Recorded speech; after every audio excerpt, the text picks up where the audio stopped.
8절 말씀을 보시면 자기의 육체를 위하여 심는 자는 육체로부터 썩어질 것을 거두고 성령을 위하여 심는 자는 성령으로부터 영생을 거두리라.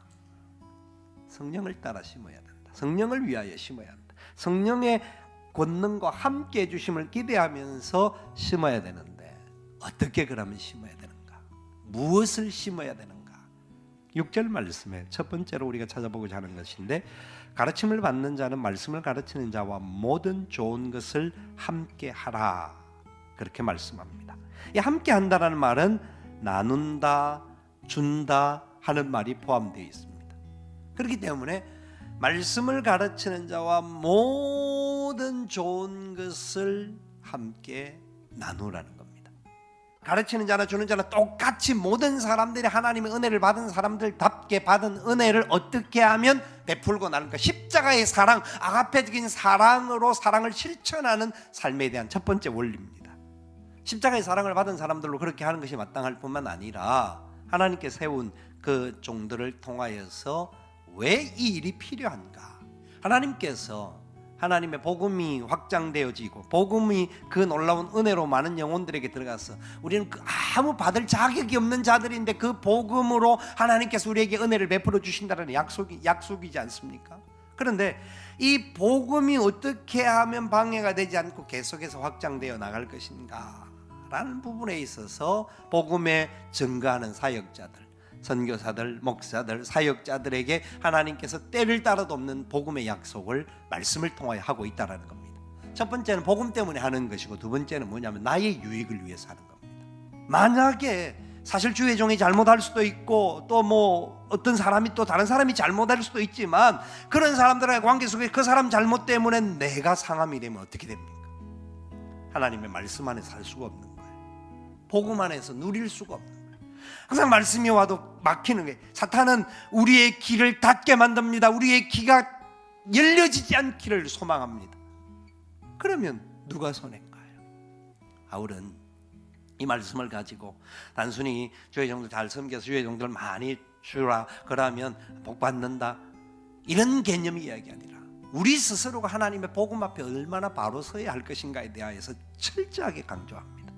오늘 철저하게 우리 앞에 영생을 심는데 물질에 대하여서 먼저 가르치는 자들과 함께 해야 될 것을 말씀을 하는데, 이것으로 끝나는 것이 아니라 중요하게 이것의 끝이 아니라 두 번째 원리가 뭐냐면 10절에 말씀하고 있어요.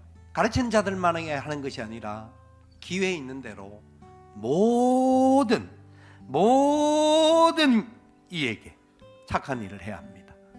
특별히 그 중에도 믿음의 가정들에게 해야 되는 겁니다.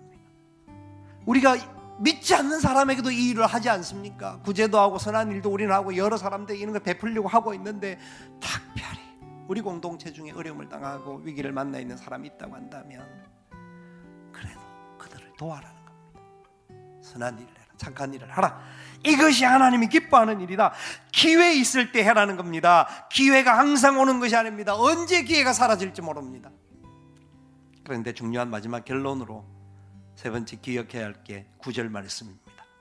우리가 선을 행하되 낙심하지 말지니 포기하지 아니하면 때가 이름에 거두리라.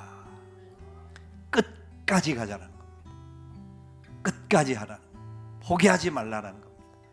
그리고 낙심하는 이유가 자기가 손해일 뿐만 아니라 자기가 잘한, 자기 힘으로 한 줄로 착각하는 부분에서 온다라는 겁니다. 그런데 그 모든 것이 하나님의 은혜였습니다 라고 한다면, 아, 그렇구나, 내가 나올 때 빈손으로 왔는데 이런 게 손해봤다 할지라도 성령으로 심게 하여 주시옵소서, 그 고백을 해야 한다는 거죠. 그러면 낙심도 하지 않을 뿐만 아니라 포기도 하지 않습니다. 뒤통수를 맞고 매를 맞고 힘을 들어도 감당할 수 있게 됩니다. 왜? 말씀의 약속입니다. 때가 되면 어떻게 된다고요? 거두리라. 하나님은 우리에게 엘리야에게도 세미한 음성으로 불러주시고 새롭게 힘을 주시고 회복시켜 주셨듯이, 우리가 살아가는 순간순간에 우리가 잘못했을 때도 하나님이 낙심하지 않고 포기하지 않습니다. 그렇기 때문에 우리도 선을 행하면서 낙심하지 않고 끝까지 믿음으로 달려가면 하나님의 영광 중에 반드시 풍성한 열매를 거둘 줄을 믿으시고 주 안에서 승리하는 저와 여러분 되시기를 주님의 이름으로 축원을 드립니다.